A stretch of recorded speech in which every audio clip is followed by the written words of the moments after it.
Hello friends, welcome to Arya Socio Academy. Please like, share and subscribe my channel and also press bell icon. Hello friend, कैसे हैं आप सब। उम्मीद है आप सभी अच्छे होंगे। आज के एमसीक्यू शुरू करने से पहले पिछले एमसीक्यू का जो क्वेश्चन है उसका आंसर हम लोग जान लेते हैं। क्वेश्चन था कथन और कारण था, इसे हमें बताना था कि यह सही है या नहीं है या कौन इसकी सही व्याख्या करता है। तो कथन है, एक सामाजिक समूह के रूप में जाति को एक समुदाय नहीं कहा जा सकता। कारण कि जाति में हम की भावना तो होती है किंतु इसमें समुदाय के क्षेत्रीय आधार का अभाव होता है। तो क्वेश्चन को ध्यान से पढ़िए। तो इसमें क्या करा कि एक सामाजिक समूह के रूप में जाति को क्या है, एक समुदाय नहीं कह सकते। समुदाय नहीं कह सकते क्यों? क्योंकि जाति में हम की भावना तो होती है लेकिन क्षेत्रीय आधार नहीं होता है। और समुदाय की मुख्य विशेषता क्या है? GLC, याद रखिएगा, नोट डाउन कर लीजिए इसे। GLC समुदाय के प्रमुख तत्व हैं। तो अर्थात जी तो है, यहाँ समूह है, यहाँ हम की भावना है, कम्युनिटी फीलिंग है, लेकिन लैंड का अभाव है। तो इस कारण यह इसकी सही व्याख्या नहीं करता है। तो इसका आंसर क्या हो जाएगा हमारा? कथन और कारण दोनों सही है और कथन ए और आर इसकी सही व्याख्या करता है। तो इसलिए इसका आंसर हमारा हो जाएगा यहाँ ए। तो जिन्होंने सही आंसर दिया है उनको वेरी थैंक्स, क्योंकि वो पढ़ रहे हैं, अपने गोल की ओर बढ़ रहे हैं। चलिए शुरू करते हैं आज का एमसीक्यू। क्वेश्चन नंबर 1, मैदानी गांव समृद्ध हैं किंतु पहाड़ी गांव नहीं, क्यों? ऑप्शन है पहाड़ों पर लोग आलसी होते हैं। ऑप्शन बी है पहाड़ों पर जलवायु ठंडी होती है। ऑप्शन सी पहाड़ों पर लोगों की खेती में रुचि नहीं होती। ऑप्शन डी पहाड़ों पर कृषि हेतु भूमि अपर्याप्त है। मैदानी गांव समृद्ध होते हैं और पहाड़ी गांव नहीं। क्यों नहीं होते हैं? कि पहाड़ों पर क्या है, हमें कृषि योग्य भूमि नहीं होती है, इसलिए यहाँ समृद्ध गांव नहीं होते हैं। मैदानी क्या है, ये समतल भूमि होती है, तो यहाँ कल्टीवेट करना कुछ भी इजी होता है। मगर अगर इस तरह से पहाड़ हो तो कैसे कल्टीवेट करेंगे? देखते हैं कि सीढ़ी नुमा खेत बनाकर कल्टीवेशन किया जाता है पहाड़ी क्षेत्रों में, तो इसलिए वहाँ क्या है, गांव समृद्ध नहीं होते हैं। तो फर्स्ट का आंसर हमारा मिल गया यहाँ डी।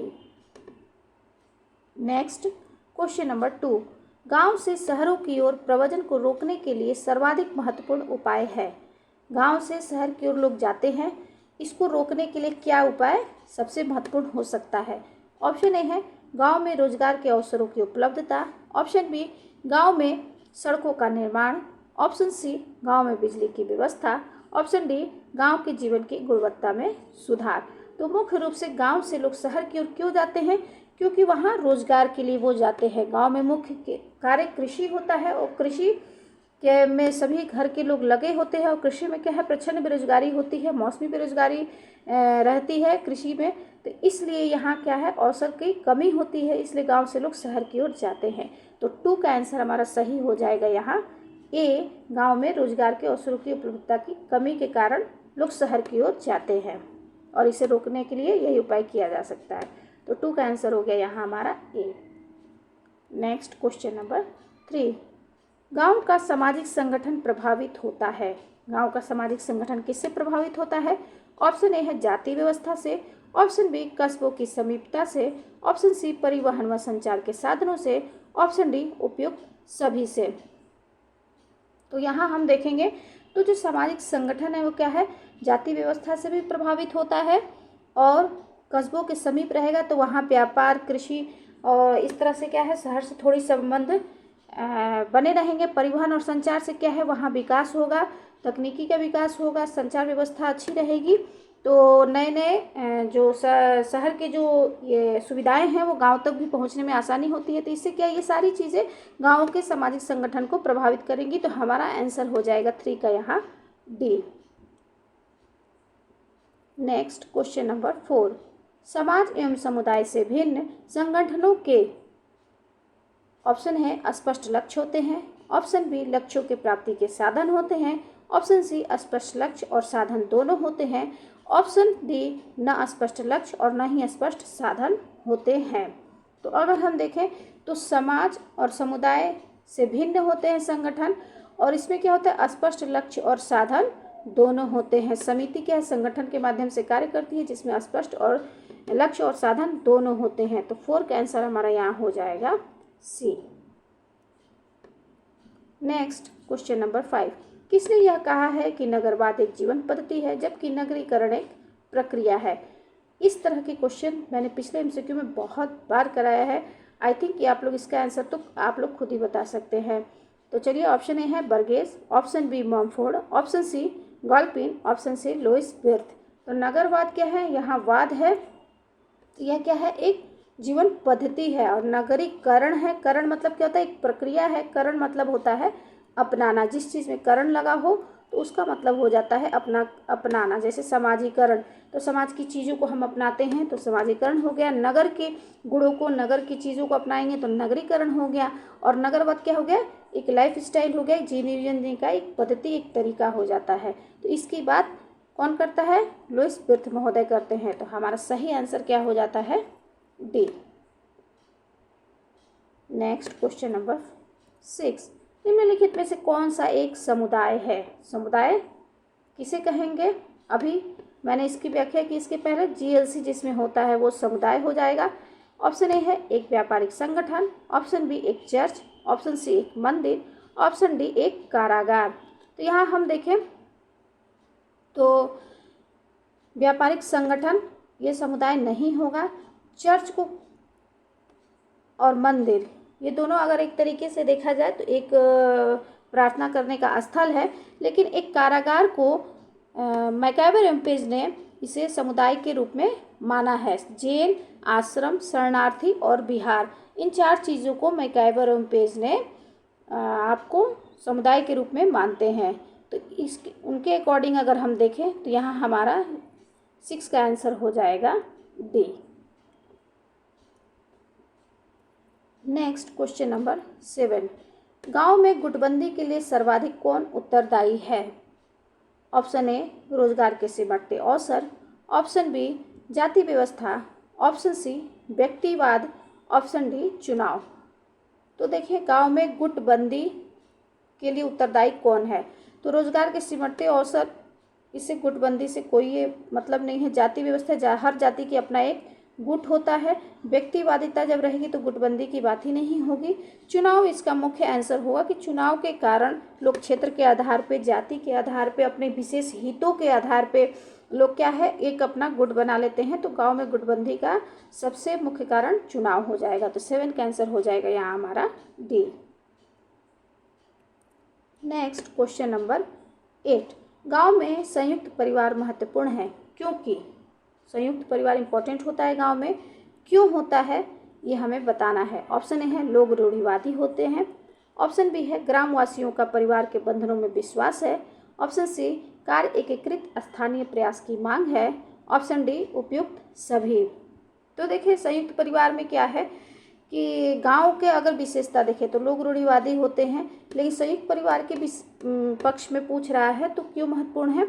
तो यह इसका आंसर होगा हमारा यहाँ सी, कार्य एकीकृत स्थानीय प्रयास की मांग है। क्योंकि गांव में मुख्य कार्य क्या है? कृषि होती है, और कृषि में अकेले कृषि नहीं हो सकती, इसे परिवार के सहयोग की आवश्यकता होती है। तो पूरा परिवार अपने खेती बाड़ी में लगा होता है। तो इसलिए क्या है, कार्य क्या है? एकीकृत स्थानीय प्रयास की मांग है। इस कारण गांव में संयुक्त परिवार होते हैं, सब लोग मिलजुल कर खेती बाड़ी का काम देखते हैं। तो 8 का आंसर हो जाएगा यहाँ हमारा सी। नेक्स्ट क्वेश्चन नंबर 9, निम्नलिखित में से कौन सी समुदाय की विशेषता नहीं है? हमें क्वेश्चन के अनुसार पूछ रहा है। क्वेश्चन कह रहा है समुदाय की विशेषता नहीं है, यह हमें बताना है। ऑप्शन ए है विशिष्ट भौगोलिक क्षेत्र, ऑप्शन बी हम की भावना, ऑप्शन सी आत्म पर्याप्तता, ऑप्शन डी व्यक्तिवाद। तो समुदाय से संबंधित वीडियो बना हुआ है, वहाँ आप इसकी सभी विशेषताओं को एक साथ देख सकते हैं और एक फॉर्मूला में याद कर सकते हैं। तो वहाँ वीडियो को देखिए और इसको आसानी से इस चीज़ क्वेश्चन का हल खुद ही कर लीजिए। तो इसका फॉर्मूला मैं यहाँ बता देती हूँ शॉर्ट में। GLC अमुष्व व्यवस्था 3 साप, ठीक है। ये हमारा फॉर्मूला याद रखेंगे तो समुदाय से संबंधित कोई भी क्वेश्चन आपको मिस नहीं होगा। जी से क्या हो गया, ग्रुप, लोगों का ग्रुप होता है। एल से यहाँ भौगोलिक क्षेत्र लैंड की बात हो गई। सी हो गया यहाँ कम्युनिटी फीलिंग आ गई। और से हो गया अनिवार्य सदस्यता इसकी होती है। मुँह से हो गया यह, इसमें मूर्तता पाई जाती है। और स्व से हो गया इसका स्वतः विकास होता है। व्यय से हो जाएगा इसका आपको इसके व्यापक उद्देश्य होते हैं। अस्थायी से हो गया इसकी अस्थायी, इसमें अस्थायीपन होता है। और सा से यहाँ होगा इसमें साधन और साध्य होते हैं। लोगों के सामान्य जीवन होता है और लोगों के सामान्य नियम होते हैं। और इसमें आत्मनिर्भरता भी होती है। तो हमने क्या देखा कि यह स्वतः विकास है और क्या है, व्यापक यहाँ उद्देश्य पूर्ति होती है। लोगों में आत्मनिर्भरता होती है, इनके सारे उद्देश्य यहाँ पूरे होते हैं। तो यह हमारा क्या है, सी भी इसमें मिल जाता है। व्यक्तिवाद इसकी विशेषता नहीं होती है, इसमें से व्यक्तिवाद कहीं नहीं बन रहा है। तो 9 का आंसर हमारा यहाँ हो जाएगा डी, व्यक्तिवाद समुदाय की विशेषता नहीं है। नेक्स्ट क्वेश्चन नंबर 10, इनमें से कौन एक निश्चित भौगोलिक क्षेत्र से संबद्ध होता है। निश्चित भौगोलिक क्षेत्र से कौन संबंधित होता है। ऑप्शन ए है परिवार, ऑप्शन बी सामाजिक संरचना, ऑप्शन सी समुदाय, ऑप्शन डी सामाजिक व्यवस्था। तो अगर हम देखें तो परिवार, सामाजिक संरचना और सामाजिक व्यवस्था किसी भौगोलिक क्षेत्र से संबंधित नहीं होते हैं। हम इसे पूरे समाज के पे देखते हैं। समुदाय क्या है, जब तक इसमें भौगोलिक क्षेत्र नहीं होगा तो उसे हम समुदाय नहीं कहेंगे। अर्थात हमारा आंसर हो गया सी, समुदाय भौगोलिक क्षेत्र से संबंधित होता है। तो 10 का आंसर हो गया यहाँ हमारा सी। नेक्स्ट क्वेश्चन नंबर 11, ग्रामीण समाज की कौन सी विशेषता नहीं है। ऑप्शन पूछ रहा है नहीं है। ए खेतीहर व्यवस्था, ऑप्शन बी जाति व्यवस्था, ऑप्शन सी जजमानी व्यवस्था, ऑप्शन डी औपचारिक संबंध। बहुत इजी क्वेश्चन, इसका आंसर आप सभी इजीली देख सकते हैं। तो आई थिंक ज़्यादा से ज़्यादा संख्या में आप लोग इसका आंसर देंगे। और मुझे उम्मीद है कि जो भी सोशियोलॉजी पढ़ता है तो ये तो इजीली अपने दिन प्रतिदिन के जीवन की चीज़ों से हमारे संबंधित होती हैं बहुत सारी चीज़ें, तो हम इसका आंसर खुद ही दे सकते हैं। तो चलिए, आई थिंक आज का वीडियो जो है वो आप लोग के लिए हेल्पफुल रहा होगा। थैंक यू, धन्यवाद।